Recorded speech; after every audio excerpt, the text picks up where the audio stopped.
ఒకటి తీయండి. లక్కీ కలిసిదేమో మీకు కూడా. ఒక చిట్టి అని పర్లేదు. Yes, okay. ఓపెన్ చేయొద్దు నేను చెప్పేంత వరకు. పిల్లలు ఆల్రెడీ ఆడుతున్నారు కాబట్టి పిల్లలకి వద్దు. ఓపెన్ చేయొద్దు, ఆల్రెడీ మీరు విన్నారు పిల్లలు కాబట్టి వద్దు. నెక్స్ట్ ఇంకా చాలా ఉన్నాయండి చీట్స్. రావాలి అందరూ తీసుకోవాలి. అక్కడ కూర్చునే వాళ్ళందరూ వచ్చేసండి. ఇక్కడ డాన్స్ కూడా కాదు. యా, ఇప్పుడు ఒకసారి ఓపెన్ చేయండి. చేశాను, చేయండి ఒకసారి ఇప్పుడు చీట్స్. ఓకే సార్, మీకు ఓపెన్ చేయాలి, చేయలేదు.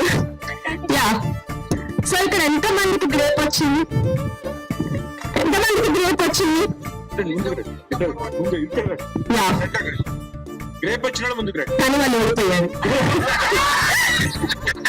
సో ఇక్కడ ఎంత మందికి టమాటో వచ్చింది? ఆల్సో మీరు కూడా ఓడిపోయారు. సో ఇక్కడ ఎంత మందికి పండు అని వచ్చింది? ఆ పండు అని వచ్చిన వాళ్ళు వచ్చి స్టార్ట్ చేయొచ్చు. ఎస్, సో పండు అని ఎవరికైతే అందులో మన లక్కీయెస్ట్ బాయ్ కూడా ఉన్నారనమాట. Careful careful.